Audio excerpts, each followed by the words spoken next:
name's Adam. In this enclosure here we have Winky, Lily and Dot. They're all female devils. Winky's 2, the other 2 are 3 years old, so they're about half grown. They'll get twice the size of what they are now. Now we're going to be feeding these girls a little bit of wallaby meat this morning. It has fur attached, so if anyone's a little bit sensitive, just give you a heads up. It doesn't look very nice at all, but the fur is very, very important. Wallaby meat makes up to 80% of their natural diet. Fur aids in their digestion. It's important for their enrichment program, and we just want these guys to be in as good a condition as we can possibly get them. So that's why we feed them what we feed them. So these guys are the biggest carnivorous marsupial in the world. They're only found here in Tasmania. They were found on the mainland Australia 600 years ago, but they became extinct around then due mainly to predation from our Australian dingo. They're carrion eaters. Carrion's dead animals, and it makes up the majority of their diet. They will hunt as well as eating carrion.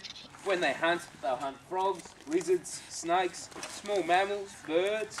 They'll eat kelp maggots, insects, they'll eat some plant matter, and they've even been known to steal people's thongs and shoes. Not fussy eaters whatsoever. When they eat, they'll eat everything. They'll eat the fur, the feathers, the bones, the scales, the fingernails, the toenails, the absolute lot. And to be able to cope with some of those hard objects, they've evolved, or they were created with a massive jaw pressure. In another 2 years' time, when they're full grown, they'll have 3 times the bite of a pit bull and the second strongest jaw pressure of any mammal for their size on the planet. The brown hyena actually holds the record for that one, but it's 4,600 pounds per square inch. To give you a rough idea how forceful that bite is, an adult male saltwater crocodile has just over 8,000, so it's well over half of the bite of an adult male salty. So pretty substantial bite for such a little animal. Now, unfortunately for the Tasmanian devil, they're in a lot of trouble in the wild at the moment. There's a disease out there called devil facial tumour disease. Most of us have heard a little something about that. What it actually is, it's a contagious cancer, and it's spread through devils biting each other. It's 100% fatal, so if a devil gets DFTD, it will die, and it will die in incredible pain. 4 to 5 years they're predicting the total extinction of the Tasmanian devil as a direct result of DFTD. So what we're trying to do here at Tasmania Zoo to try and save this species is we started with a small breeding program. We're actually privately owned, so with the help of companies like these guys, the public, we couldn't have done anything or half of what we've done without the public, with their donations and support.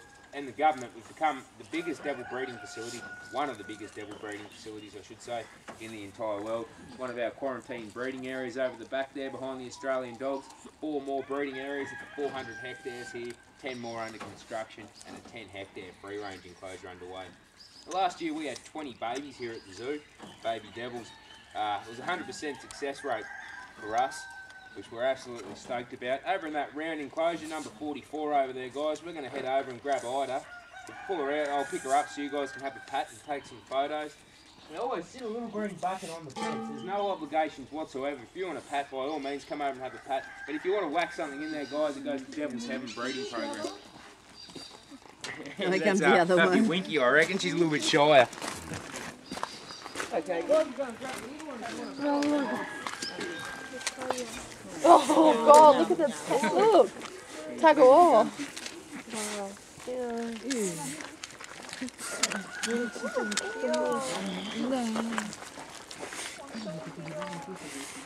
진짜 데빌 같다, 그치? 다시 들어갔어, 저기. 오. 어렵게 징그러.